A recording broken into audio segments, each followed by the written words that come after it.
And there goes my Scooby-Doo jokes, but in an epic way. Let's get into it.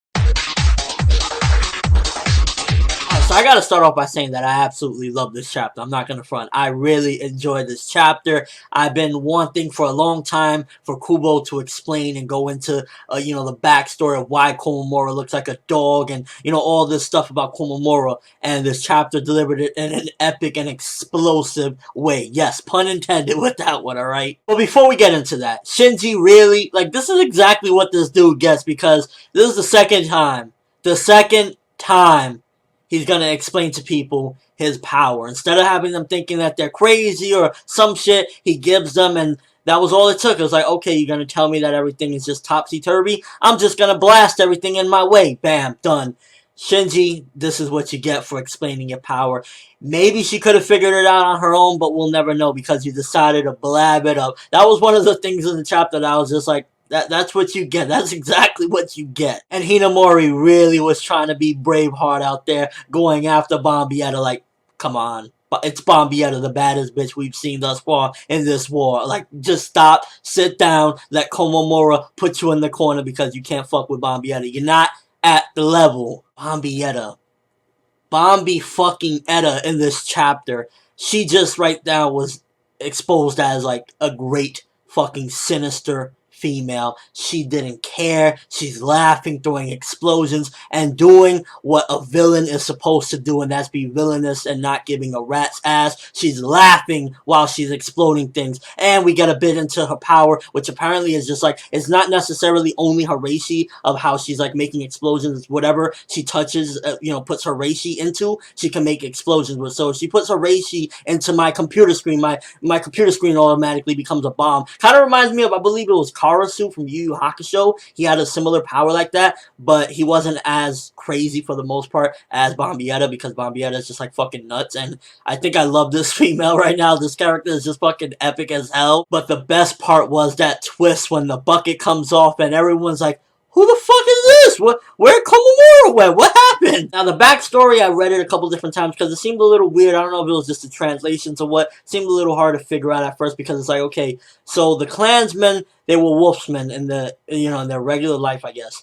When they were sent to, death or whatever, they were sent to the animal hell, I guess you could say. They were sent to, the beast realm, but they didn't actually die. They just kind of got turned into these wolf people. I think they were possibly werewolves already, and then they were turned into straight up wolves in there, but they didn't exactly die, but they went to Soul Society. But I thought Soul Society is the departed, the dead people anyway, so that was a little bit tricky right there. So I don't know if it was just translations or something I'm missing there, but nonetheless, it was pretty much just they went to animal hell, got turned into wolves, then went to Soul Society. That's in a nutshell what happened to him. And good explanation there. The old motherfucker that was a bit fucked up how he said, put your heart here, then I'll tell you the secret. But there's a possibility that that was what he had to do to become, to go into that. Maybe you have to go into some sort of half-death state in order to get to the power because it wasn't explained how he activated it to go into that werewolf look.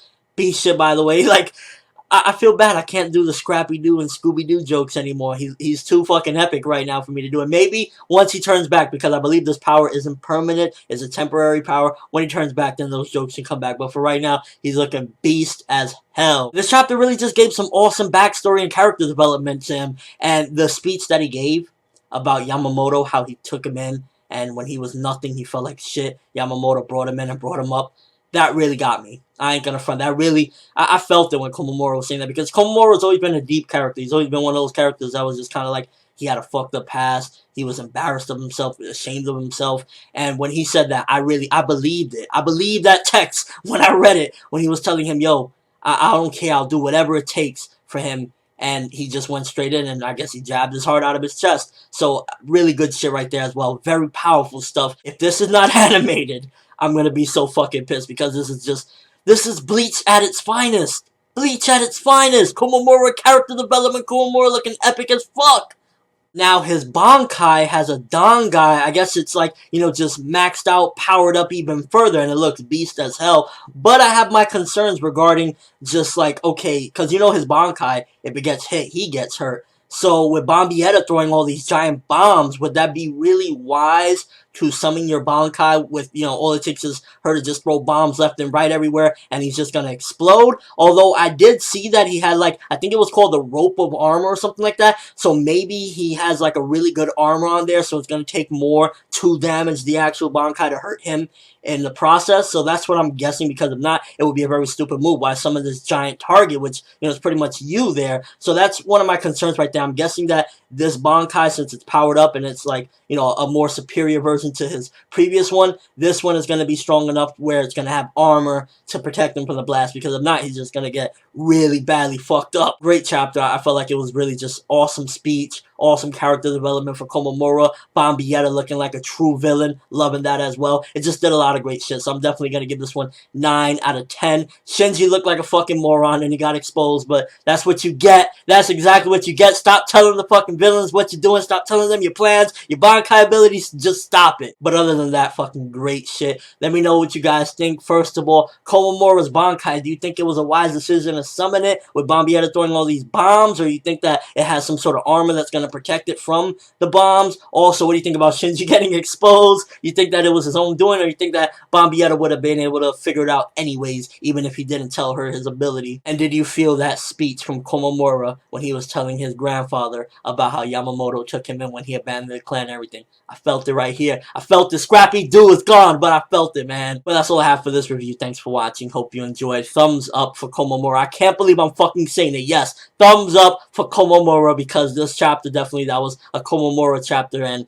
it was fucking great stuff. ForneverWorld, and as always, people, have an awesome day.